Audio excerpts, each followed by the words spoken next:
దేవుని పాదాల దగ్గర కూర్చొని కనిపెట్టుకొని ప్రార్థన ద్వారా సాధించిన విజయాలు గొప్పవి. రంగయ్య సుబ్బయ్య ఇద్దరు కలిసి చెట్లు నరుగుతున్నారు.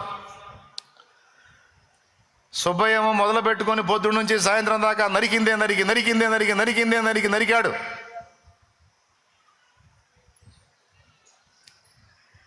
సుబ్బయ్య నరికిన చెట్లు 20.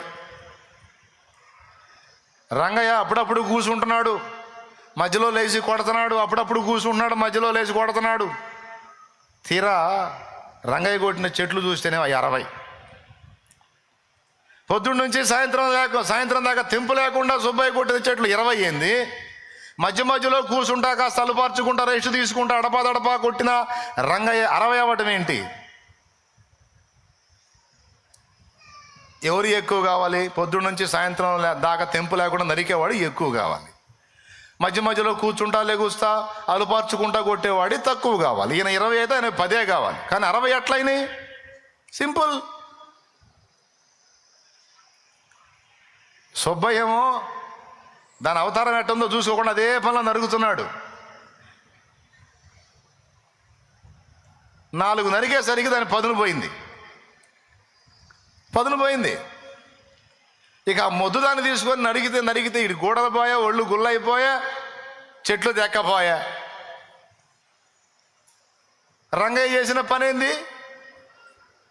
ఫటా 4 చెట్లు నరుగుతున్నాడు, చూస్తున్నాడు. కొంచెం ఇది మొద్దు బారినట్టుందని వెళ్ళి సాన పెడుతున్నాడు. కూర్చొని ఏం చేస్తున్నాడు? సాన అంటే పదును పెట్టుకుంటున్నాడు. పదును పెడుతున్నాడు. అక్కడ కూర్చుంటే బాడీకి కొంచెం రెస్ట్ వస్తుంది, గొడ్డలికి పదును వస్తుంది. బాడీ కొంచెం అలసట తీరుతుంది, గొడ్డలికి పదును వస్తుంది. తీసుకెళ్ళి కొడితే ఫట్ మళ్ళీ 4 కట్ అయిపోతున్నాయి. వాడు మొత్తం 4 కొట్టేసరికి ఈయన 10-12 పడేసి కూర్చున్నాడు. సేవలో కూడా అదే సూత్రం వర్తిస్తుంది.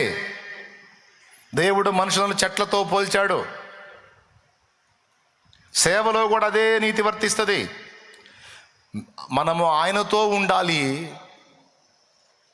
సేవ చేయాలి.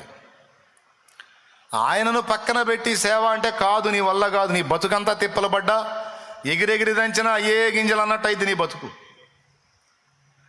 నీకు కృపనిచ్చేవాడు, నీకు భూమిని దిగంతాల వరకు సొత్తుగా స్వాస్థ్యంగా ఇచ్చేవాడు, జనములను నీకు ఇచ్చేవాడు దేవుడు. వాళ్ళని గెలవటానికి కావలసిన కృపను, శక్తిని, అభిషేకాన్ని, జ్ఞానాన్ని అనుగ్రహించేవాడు దేవుడు. ఆయన ముందు కూర్చోవాలి.